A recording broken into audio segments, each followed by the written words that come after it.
everybody, and welcome to the Positively Disney Phone-In podcast. Boy, oh boy, we had a little technical difficulty there, a little bit of April foolery going on still, I guess.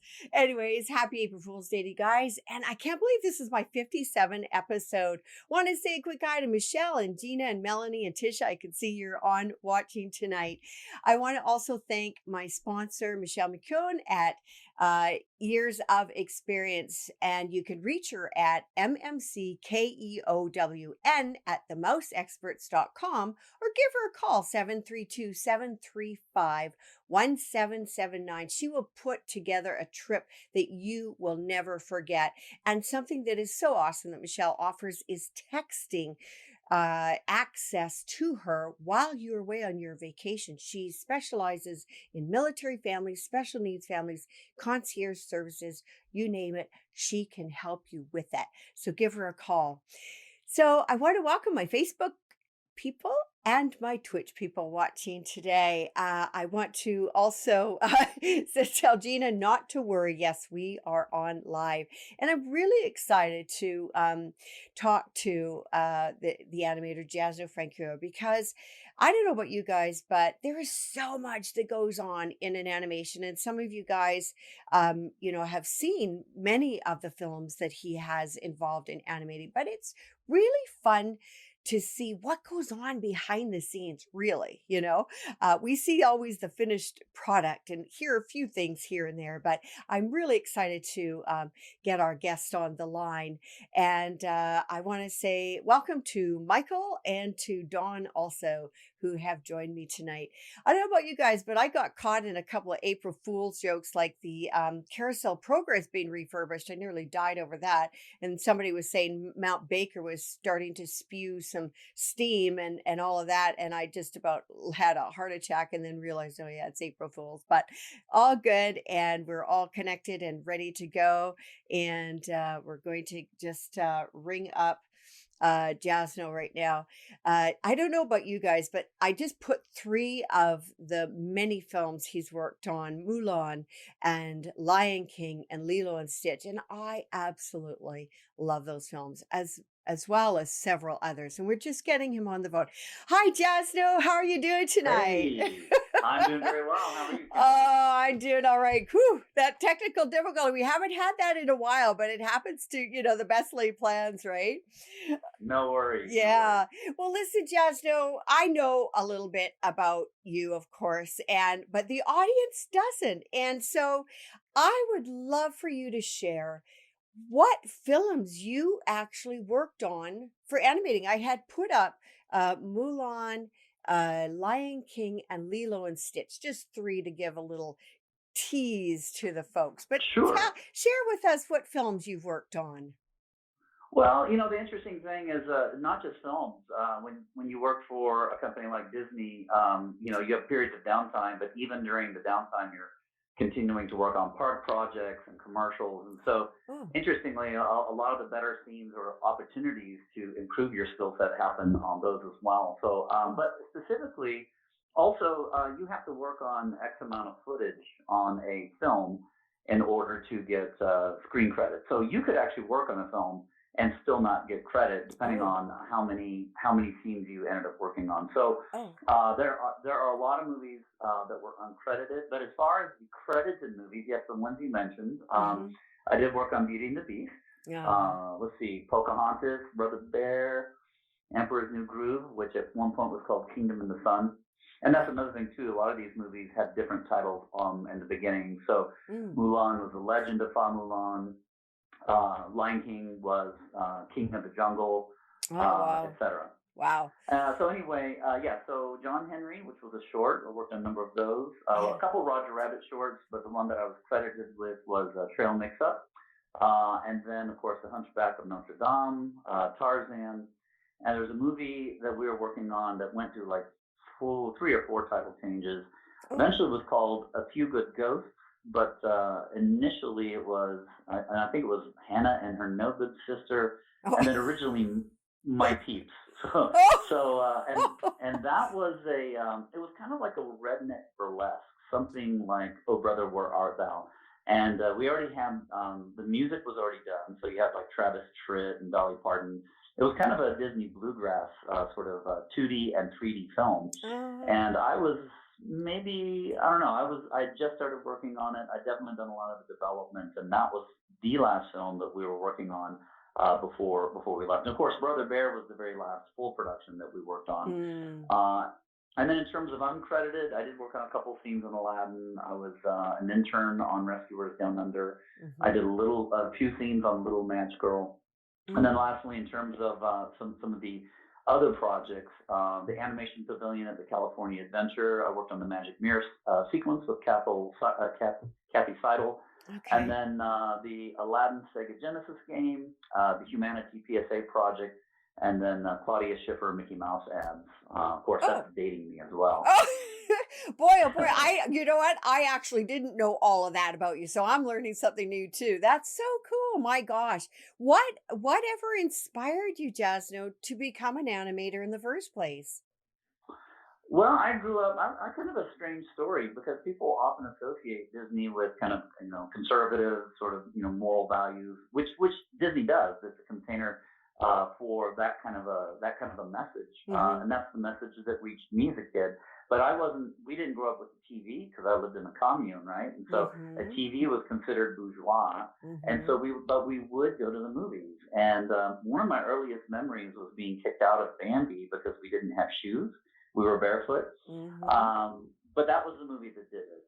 Bambi in particular, and then also Fantasia. Those two films, and of course, I never dared to dream that I would ever work on movies like that myself. But they Mhm. inspired me in the sense that they just seemed otherworldly, just the Mhm. complete worlds that were magical, and the notion that I would have anything to do with that later, of course, I wouldn't have believed it. Right. And so I would imagine then you just were inspired to start drawing or painting or something along that line?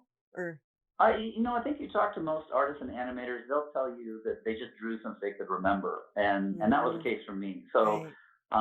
I would say probably as early as 4 years old, I remember drawing.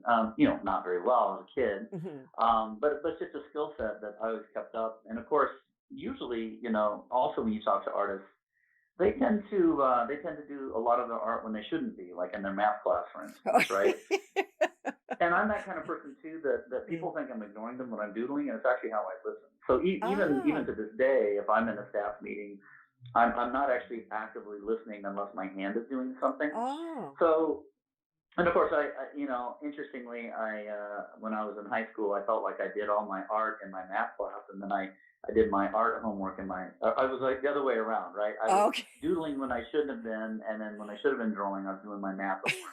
So it was just kind of the other way around. But I was very fortunate because Yeah. my stepmother, she was the head of the ceramics at ETSU for many years. She was the chair, but she was also a fine draftsman, and she Mm. recognized early on that I did love to draw. So she got me into formal training when I was about 13 years old. I started to draw from the Wow. figure. I would go to college at night. That's really, and also I took some painting classes. So I would submit that by hook or by crook, people get the education they need, Mhm. whichever way they can get it. Right. And for me, I didn't know that I was developing a professional hand.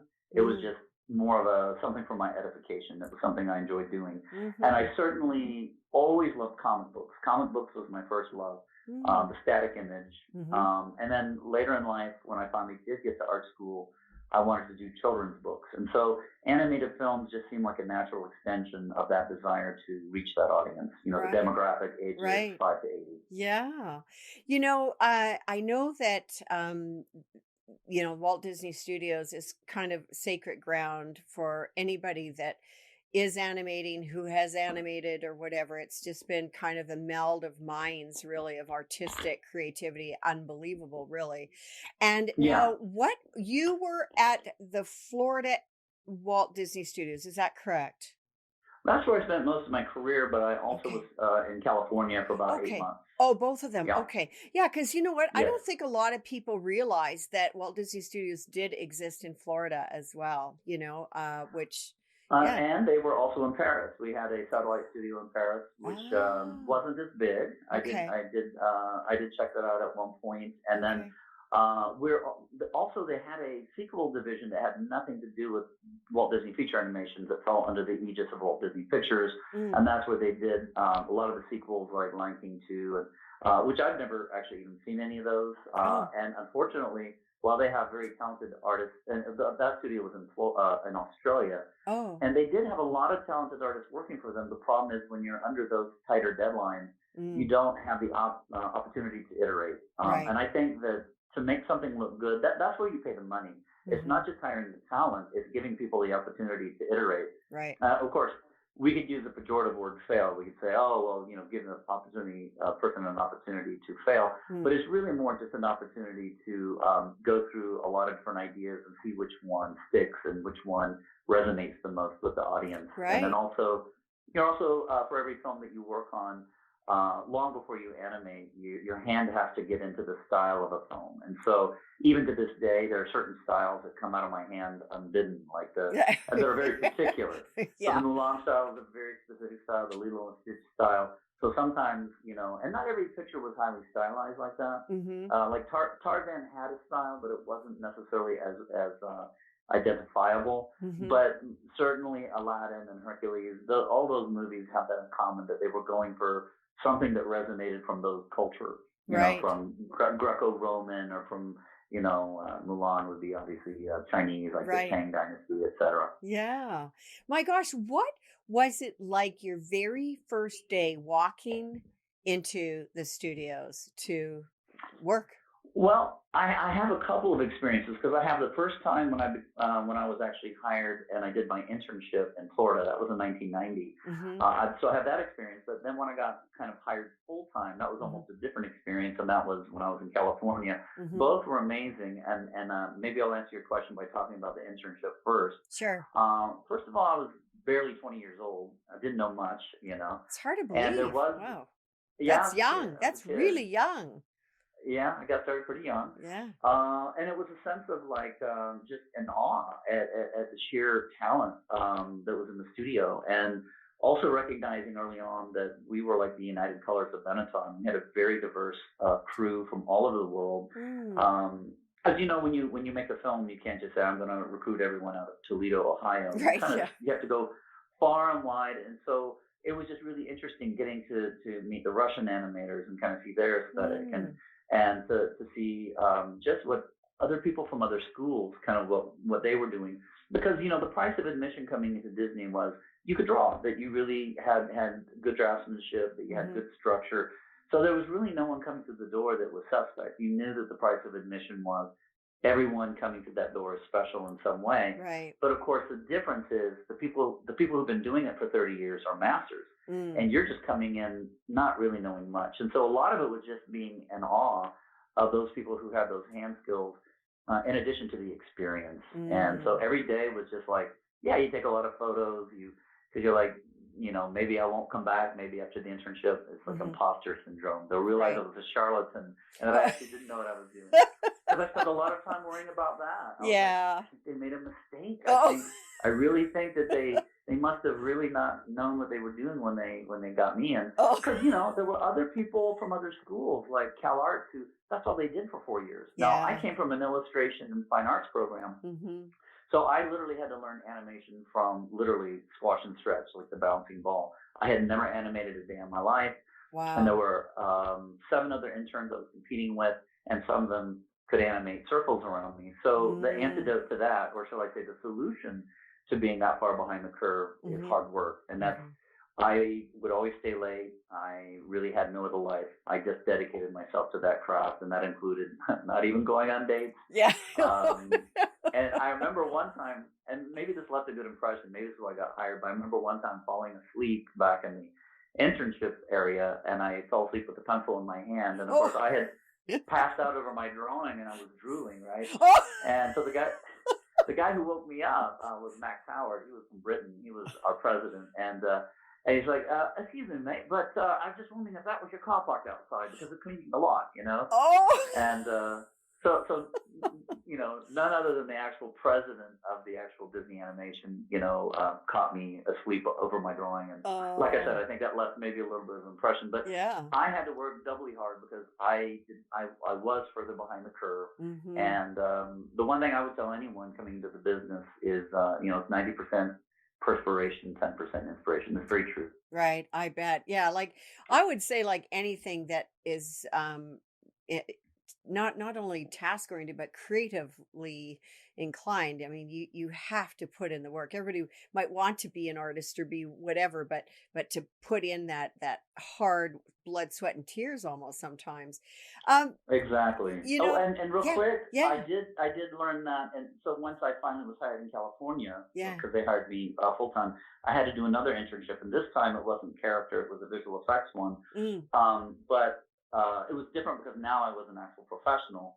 So the first thing I did was I made a beeline for the archive because I was like, well, now I have access to all the old Disney drawings. Oh, So I had them pull drawings from my favorite scene from my favorite movie, which is Sleeping Beauty, nice. at least my favorite design film. And so they Yeah. pulled the Maleficent dragon sequence, where Yeah. she's breathing fire. Yeah. And I remember it made such an impression on me. I looked at those drawings. I was like, it wasn't even a well-known animator, Mhm. but all of the drawings were so exquisite and so well done. And I remember saying to Mm. myself, I want to be that person. I want to be the person who, maybe not necessarily is in the pantheon, but someone who is committed to that quality, so that years later, when someone pulls up my drawings, maybe they would have the same reaction. And so over Yeah. the years, when I put in a lot of the overtime, it wasn't for the money. It was I put in the extra time because I just wanted the work to be really good. Right. One of my favorite films of all time, one of my favorite animations is Lion King, without a doubt. What was that film like to work on? And did you guys have any idea what it would become or what inkling, anything? No, not at all. So a little bit of background on it. So first of all, the original movie was King of the Jungle. Okay. The original director was George Scribner, Hmm. and he had come to blows with Katzenberg because Katzenberg had told him, hey, I need the animals to sing, and he said, if those animals sing, I walk. Well, so we Oh, kind of know the history there. yeah. Yeah. So I ended up getting two new directors, which was Rob Minkoff, who was more of a comedic director and who did a lot of the Roger Rabbit kind of stuff, Mm, more of the slapstick Tex Avery. And the other one was Roger Allers, who later went on to, he was working on Kingdom and the Sun before that eventually was turned into Emperor's New Groove. But mm, they were a good balance because I think Roger brought kind of the imprimatur of like Hamlet and the more emotional story. And I think Rob mm. Minkoff kept it light with his comedic touch because he Hmm. usually takes at least two, sometimes even three directors to make an animated film. It's a Oh, very okay. huge undertaking. Wow. Very rarely is there just one. It's not like live action where you just have like one director. Hmm. Usually you split apart those specialties. So coming in, I was just training, and I was training under the tutelage of Randy Colmer, who had been one of the lead animators of visual effects of like all the waves and stuff on Little Hmm. Mermaid. Hmm. And so we were in what was called the Airway Building. None of those exist anymore because they were still building the Magic Hat Building. And now that whole area, I think Disney owns most of it, except I think DreamWorks is now encircled by Disney and Disney Interactive. Hmm. And so at the time, there were a bunch of warehouses over on Flower Street. And Airway, of course, it was interesting because a lot of people were so-called escaping over to Pocahontas, which even Glenn Keane was doing a lot of the development there because people saw that as like, a very well-known American story. Hmm. Whereas Lion King, it wasn't really clear what kind of, an animal movie was not uncommon for Disney. Right. So it was just kind of just luck of the draw, and that's the way the business works. I was very lucky, that the business was cresting when it did. I Hmm. was very lucky that my very first picture happened to be that picture, but no one knew.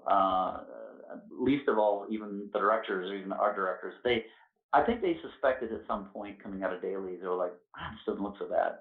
So they Hmm. probably knew it would do well, but Hmm. no one could have predicted, as no one can, when Hmm. something becomes a cultural event. Right. So we were all pleasantly surprised. But remember, I always have to point out that I was not a senior animator. I was still really learning. I was still very much a rookie. Hmm. And so I was still learning how to, learn from the masters. And, Mm. the people who were really more the guiding forces on that film would be like Chris Sanders and and Dean Dubois. Well, actually, Chris was the head of story on that film. He was the head of Mm, story on Lion King. So mhm. I was part of like the original crew Yeah. photo, but I was so shy that I hid in the shadows because in the way in the back, because like I just didn't feel like I deserved to be in the Oh. spotlight along with those other people. Oh gosh, and of course, we have the live action coming out this year, which I think is gonna be Very interesting. phenomenal. Yeah, yeah, really. Well, here's hoping. Here's hoping. It's funny you should mention that because someone asked me, "Well, what do you think about these Disney live action?" I'm like, "Well, it's a misnomer because first of all, they're not live action. Well, They're yeah, CG CGI, renditions yeah, with mhm. with like Jungle Book, obviously realistic, animations, CG Mm, animations, of course, with a boy who's real, right, and some set extensions and sets that are real. But for the most part, they're reanimating it, but from a more photorealistic perspective. right, And I thought they did a really good job on Jungle Book. I thought they did a great job on yeah, Beauty and the Beast. mhm. The jury is out on. I don't know what to think about Dumbo because Yeah, I he haven't looks a seen little it, scary. yeah, I know, I haven't seen that, I'm just kinda I'm not sure, I did a lot of people there's a lot of talk about it, and I just thought, "Well, I'll just wait till the hype and the non-hype goes down and kinda get a feeling for it myself." I generally actually, this sounds really bad, but I have a really hard time with this story because it makes me so sad, Dumbo and Bambi. Oh yeah. And I didn't even show those to my kids because I didn't wanna I was so upset, I remember Oh, it's that. heartbreaking. I It's know. I well, it's a know. typical Disney formula, I having know. either killing the parents or separating them from the parents, and of course that is the very heart of the film. But with all the when I was at CTN, which is an amazing here's a plug for this conference called the Creative Talent Network, and it's always in the Marriott, which is just across from the Bob Hope Airport in Burbank, and Mm, it's pretty much the great animation, you know, uh, series of workshops and lectures, and it's a great commingling of mm, young and old, and you'll have guys like Glenn Keane doing demonstrations in the hallway, and artists nice. like Terrell Whitlatch, and from all aspects of the of the movie industry, Mhm. both like CG animators and also 2D. And so, I was in the hall, or I was in the main foyer, and one of the lead concept artists, this is a few years back, Mhm. showed me the development, and he's like, of course, I can't. He's like, this is just on my phone, so I can't obviously share this with the Yeah, world. But no, I know. I wanted you to see what I was doing with Scar, and it was interesting because Scar is depicted as denuded of color, like he saw him as white, because in the animal kingdom, especially if you're a lion, if your mane is not full, or if you don't have those lush colors, Mhm. then you're actually kind of a pariah. And I thought it was very Oh. interesting that they took different prompts and they decided to take a source material and make some different visual decisions, as Right. they should. Because Mhm. if you want my honest opinion, I think Lion King on Broadway is better than the actual animated film, just Mhm. because they're able to take so many liberties with puppetry and with masks, and Mhm. it was a revelation for me. And not Wow. surprisingly, Lion King on Broadway is the most lucrative production of all time. I think Yeah. it's made about nearly $7 billion since Holy 1997. cow. Well, the Yeah, tickets are definitely a lot pricier than going to the movie, that's for sure, 'cause absolutely. They're not cheap. They're not cheap. no, we went, just, in December, and honestly, Jasno, as soon as they started the music, I just tears were just rolling down. I mean, it's so powerful, the score, and it was the singing, I mean, it was just unbelievable. It was Yeah. such a different experience, and, I always go see the Little Lion King show, and it's not that little, but in Animal Kingdom, whenever I'm at Walt Disney World, because I Oh yeah. love No, it, that's great. love it, love it, love it. I have to ask you. So, I mean, obviously, you're a Disney fan. When did you kind of first feel like you were a Disney fan? Did you have a favorite moment that reminds you of that time in your life where you're like, gee, I really love this. I think it's when I met Frank and Ollie. We got to meet a lot of the nine old men before they passed away, and we got, in fact, Oh, after Lion King, Aaron Blake kind of held a symposium, and he asked them, well, what do you think of our film? And just the fact that sort of generational connection, and mm, watching a young master like Aaron, who later went on to direct Brother Bear, and who now is like a real giant in the industry, and actually Mhm. so is his brother, who's a good friend of mine, Travis Blaze. Mm. But he asked them, well, what do you think of our film? And they had an interesting answer, which it was almost political. They're like, well, you guys make different decisions than we would. You move the camera around a bit more. We tend to work on the exposition Okay. being more laid out through locking the camera down and say watching Bambi lick the dew off of a leaf. That'll tell us more about Bambi than maybe 100 pages of exposition or moving the camera around. Mm. But just the fact that we were even hearing this, right? For me, it Mm. was like just music to my ears because those two wrote The Illusion of Life, which is one of the Yes. Bibles of animation. It's like the Holy Yes. Writ. Yeah. And also I got to meet Ward Kimball, who was I would say my Mm. favorite animator, who you may know as the lead animator of The Cat, Cinderella, obviously the Yeah. Mad Hatter and the Cheshire Cat in Alice in Mhm. Wonderland. And I just really like his particular aesthetic. I was a big fan. So I think that was the moment when I just really had drunk the Kool Aid, and I was like, man, Wow. I can't Yeah. believe I'm even listening to this Yeah. in real life. I'm like, Yeah. pinch me. Yeah, what a fantastic opportunity. I mean, that is so incredible. I mean, they're gone now, and so it's They just are. That's yeah, correct. it's so All of them. sad, I know they're all Yeah. gone, and so, you guys are the last ones that, really had a chance to hear from them and chat with them. I Yeah. think that's such a phenomenal opportunity. Speaking of opportunities, where has your career taken you as an animator? Because I know that you haven't just Yeah. animated, so yeah. Sure. Sure. Well, I got into education, and of course, it's interesting. When the bottom kind of fell out on 2D as a medium, and then Mhm. Disney. I think the shot across the bow was, and we saw it coming because Toy Story, even though if you look at it now, it looks a little clunky, and they were still trying to figure out materials and weight distribution, and the rigs weren't as robust. But the story, and it does tell you something too, that it's more so than the medium. It really is about the story and Mhm. whether or not we really connect with the characters. But there was something about the medium because we're all a little leery. We're like, is this a threat? Should we be worried, Mhm. or is this just a new medium like say stop motion? And as it turns out, it really kind of heralded the digital revolution. And as Yeah. you know, now that's kind of just most movies we expect are CG. Mhm. And what it did was it made Disney really look at its bottom line and think, well, CG is going to be the future, and then we really need to go that direction. And so they did their due diligence, and they did train all of us for about a year on CG, and Mhm. some of us didn't take to it because we're like, about 50% of us were like, I just love to draw, and that's why I Mhm. got into animation. So once it was in 2004, and Disney was very gracious, by the way. They were a Mhm. great company to work for, and they were gracious even when they were laying people off because they gave us 6 months lead time where they said, Mm. after 6 months, they did a job fair where they brought in DreamWorks and all these other big companies Mm. to look at us. So they helped us with recruiting, gave us a sizable, package when we Mhm. left, and so they really positioned us well for finding work. Mhm. And I was very close to working on a film called The Scanner Darkly, which was a Richard Linklater film, which was Oh. much more of an adult sensibility, but almost what we would call rotoscoping. And so I knew the producer's wife. She went to school with me. Oh. So I was kind of interviewing for that position. But then out of nowhere, I guess I'd sent a resume up here to the Pacific Northwest. Mhm. And Digipen really, I guess, had already been established kind of from a programming side, but the art side, they'd only had a AAA program. And so they were unrolling their 4-year BFA program. And Mhm. so I got a phone call, and they said, "Are you still interested in the job?" And I said, "Yeah, sure. Remind me of the job again. What's the name of the Yeah. school?" Yeah.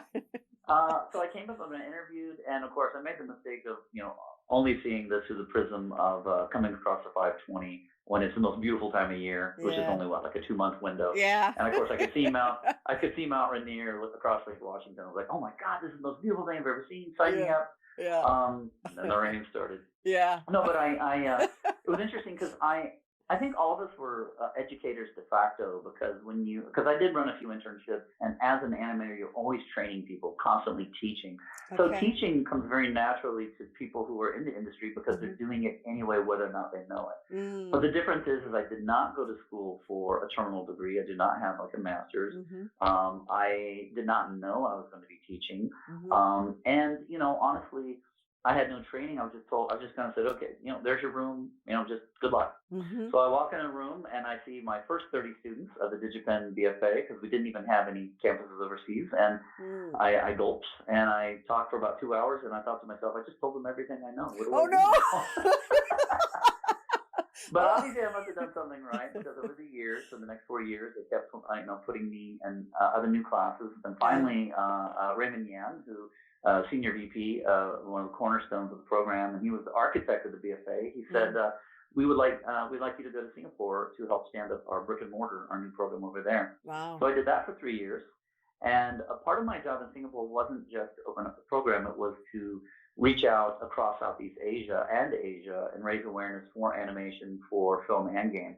So I Mm. was not just an advocate for DigiPen, but I was an advocate for the industry. So Mm. I was very fortunate to lecture all over Vietnam and Indonesia and Malaysia and Singapore and, in places where they didn't speak English, I would always have translators. Yeah, I was wondering how And that would go. yeah. And then this continued. Then we opened up a brick and mortar right as I was ready to come home. I was like, okay, I've done my time, ready to come home. And Mhm. then literally a week before, the owner of the school said, we need you in Spain because we want to set up a program there too. And so I did that in Bilbao. So I was Okay. in Bilbao for about a year setting that program up, doing the same, Yeah. going to Rome and all throughout, Europe, just Mm. advocating for animation. But Mhm. animation really already existed there. Mhm. I would say it was really more the game industry that was in certain markets that's sort of fledgling. Mhm.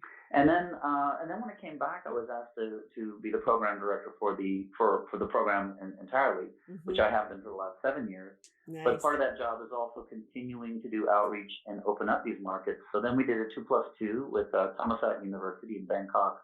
So I spent a fair amount of time going back and forth there. And then, as you may remember a conversation I had with you a long time ago, I also do, when I'm overseas, I do work at orphanages, one in particular in Kanchanaburi, which is about 5 hours northwest, close to the Burmese border of Bangkok, Mhm. and far off the beaten path. I mean, I was drawing on a repurposed door for the That's kids. crazy. I had these children monks who were watching, and of course, it's kind of odd because a lot of them had never seen a white person, let alone heard this weird talk about animation. But interestingly, the students drew along with me, and they just did wonderfully. So I've been back a couple times Mhm. to the orphanage, and I can't even remember how to pronounce it. It's so long. Thai names are so long. Yeah. And lately, I've been spending a lot of time in China, going all across China and learning their educational system, both in terms of their universities and also in their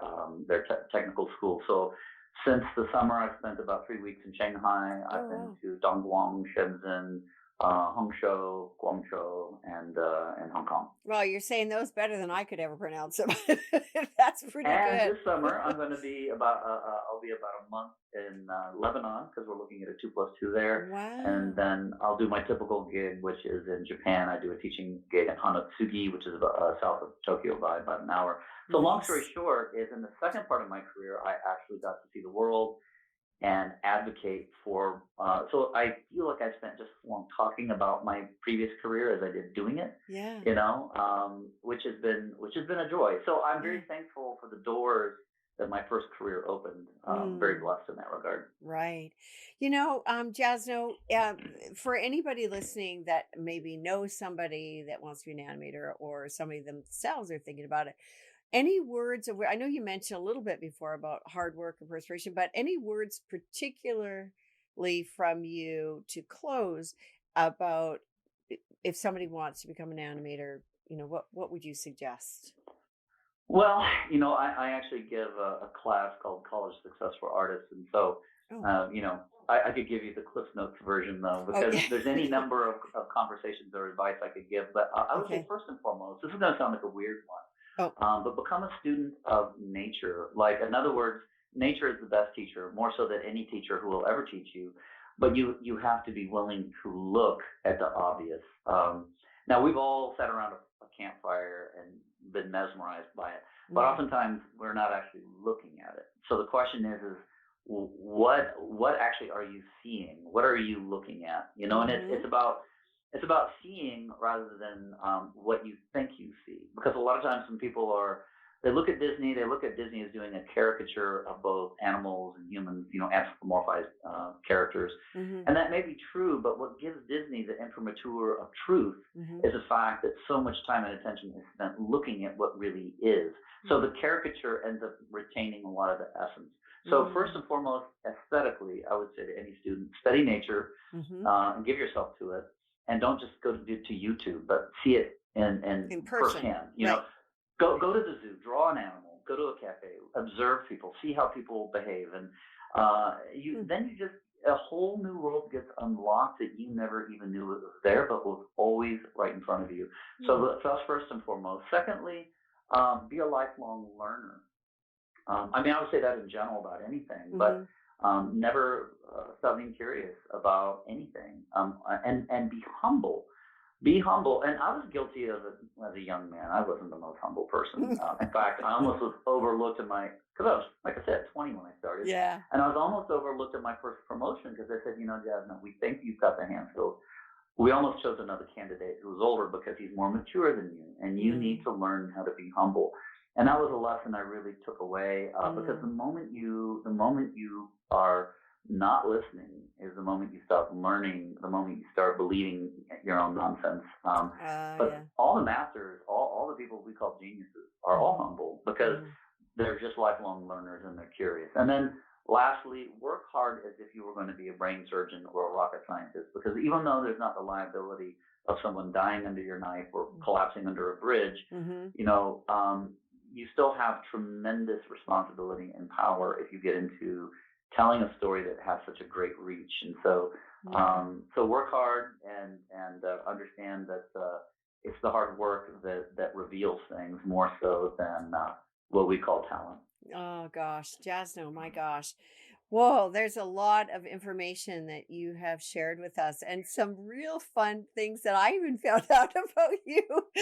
So, thank you so much for joining us tonight. I really appreciate you taking the time and sharing your wisdom and some of your experiences. My gosh, it's really quite amazing the opportunities that you had, and then on your second career, actually, the opportunities Yes. just expanding so exponentially. And but you're definitely passionate about what you do, and it rings through, through the whole interview, plus knowing you in person, I know that's true as well. But Well, thank you very much. yeah, And thank I would you. like to say one last thing, which is, Sure.